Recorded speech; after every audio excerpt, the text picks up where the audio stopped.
سلام بنات، كنتمنى تكونوا بالف خير وانتم كتشوفوا هذا الفيديو. صراحه بغيت نشارك معكم الطريقه ديال ترقيد الحامض. طرحوا عليا شي اخوات كيفاش نرقدوا الحامض، وقلت علاش لا ما نديرش لكم الفيديو باش كلشي يستافد. انايا تناخذوا داك الحامض اللي تيكون هكايا بلدي، كيجي زوين، هو اللي كيجي زوين صراحه، ماشي بحال هذاك الرومي اللي كيكون طويل.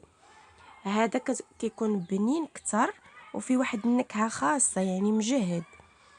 كناخدها وكنشرحها هكا من الفوق، ماشي تنهبط حتى لتحت، غير شويه، حيت لا هبطتو حتى لتحت هذيك الحامضه فاش غطيب غتولي تفرتك غير بوحدها، غادي تهرى وغادي طيب اكثر من القياس. كناخد هكا الحامض ديالي كنغسلو مزيان من داك الوسخ وداكشي اللي كيكون فيه، وتنشفو مزيان. ضروري تنشفو مزيان، ما يكونش فيه الماء. الا كان هكايا فيه الماء غادي يغمل ليكم ولا يصوف ليكم، من الاحسن تفاداو ما يخسرش لكم الحامض ديالكم. دابا الحامض راه موجود ورخيص صافي. من بعد ما كنشفوه مزيان كما قلت لكم كنشرطوه هكايا بالطريقه هذه. المهم انا نكمل هذا الشيء اللي عندي كامل ونرجع لكم.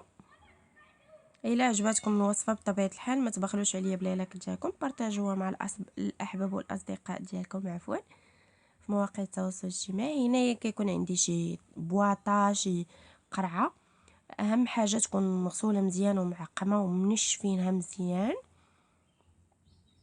وكنديروا فيها هذاك الحامض ديالنا. تناخذ هكايا الحامض وكنحلها هكايا بيديا كما كتشوفوا من الفوق، وكنجيب هذيك البواطه اللي غادي ندير فيها وكنبقى هي فوق منها كنعمر باش هذيك الملحه اللي طاح فيها وما تضيعش، يعني تكون الملحه حتى تحت من داك الحامض. كنورك على هذيك الملحه باش تدخل ليا، نتاكد انها دخلات. المهم كندير انايا جوج ديال المعالق صغار ما عامرينش، ولا معلقه صغيره عامره اللي بغيتو. عاود ما تكثروش الملح اكثر من القيس باش ما يجيكمش عاود مالح بزاف. صافي غادي نستمر هكايا تنكمل كلشي. الفكره راه وصلات. اهم حاجه فاش ديروا الحامض يعني يكون وحده على وحده، ما تكونش وحده بعيده من وحده، يعني ما تخليوش الفراغات بزاف بحال هذا الشكل هذا. غادي نكمل كلشي ونرجع معاكم. المهم بالنسبه لهداك الماء اللي تيهبط من هذاك الحامض راه ما تنرميوش البنات، يعني تنحتفظوا به، هو تنديروه في الحوت، تنديروه هكا اي حاجه بغينا نديرو فيها الحامض تناخذوا هذاك العصير اللي تيهبط، هذاك الماء اللي تيهبط من هاد الطرقات ديال الحامض هو اللي تنستعملوه، ولكن حضيو مع الملحه. يعني فاش تديروه ما تديروش الملحه بزاف حيت كيكون هو مالح، هذاك الماء اللي تيهبط كيكون مالح. نزيد شويه ديال هكايا الملحه على الحامض من الفوق صافي. وهذاك الماء اللي تيهبط كما قلت لكم راه يمكن لكم تحتفظوا به وديروه في الماكله ديالكم.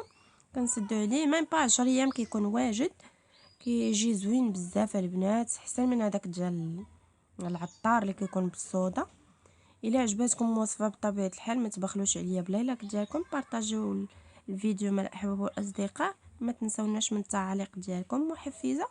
شكرا للتتبع ديالكم، ومرحبا بالبنات اللي دخلوا معنا جدد. الى اللقاء في فيديو جديد ان شاء الله.